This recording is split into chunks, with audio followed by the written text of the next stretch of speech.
Assalamualaikum warahmatullahi wabarakatuh. Perkenalkan, nama saya Reza Trikuniawan dari Teknik Informatika kelas 3, ingin menjelaskan tentang surat Makkiyah dan Madaniyah.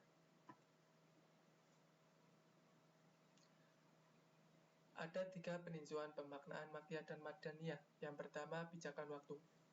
Pijakan waktu yang paling populer di kalangan ahli tafsir, bahkan telah menjadi kesepakatan di kalangan mereka, bahwa surat atau ayat yang diturunkan sebelum Nabi Hijrah adalah Makkiyah, sedangkan yang diturunkan setelah Nabi Hijrah adalah Madaniyah.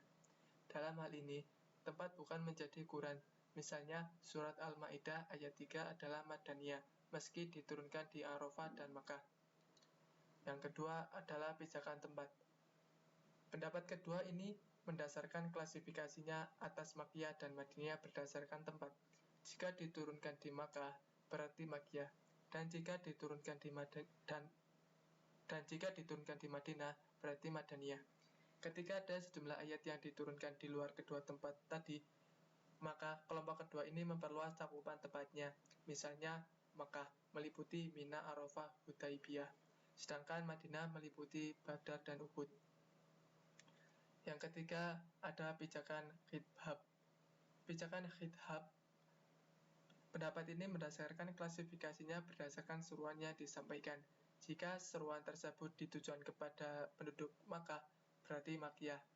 Dan sebaliknya, jika diturunkan kepada penduduk Madinah, berarti Madaniyah.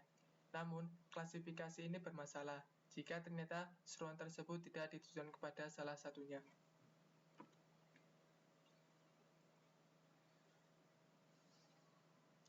Ciri-ciri surat Makkiyah. Yang pertama, surat Makkiyah didominasi oleh ayat-ayat pendek. Yang kedua, surat Makkiyah didominasi oleh pembahasan mengenai masalah akidah. Yang ketiga, setiap surat yang di dalamnya mengandung ayat sajdah.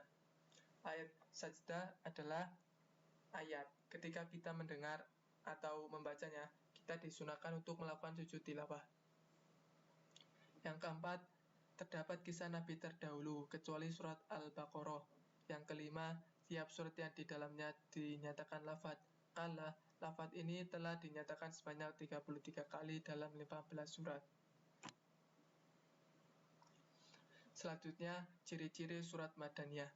Yang pertama, surat Madaniyah didominasi oleh ayat-ayat yang panjang.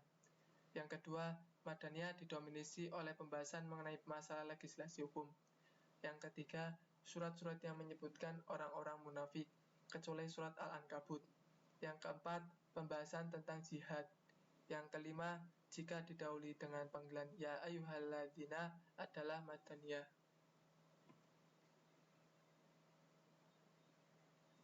Contoh surat Makkiyah.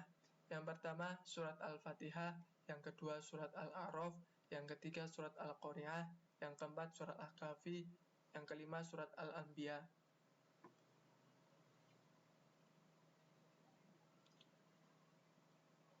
Contoh surat Madaniyah. Yang pertama, surat Al-Baqarah. Yang kedua, surat Al-Anfal. Yang ketiga, surat An-Nasr. Yang keempat, surat Al-Jumu'ah. Yang kelima, surat Ar-Rahman.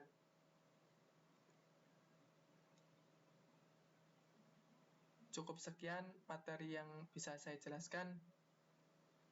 Kurang lebihnya mohon maaf. Wassalamualaikum warahmatullahi wabarakatuh.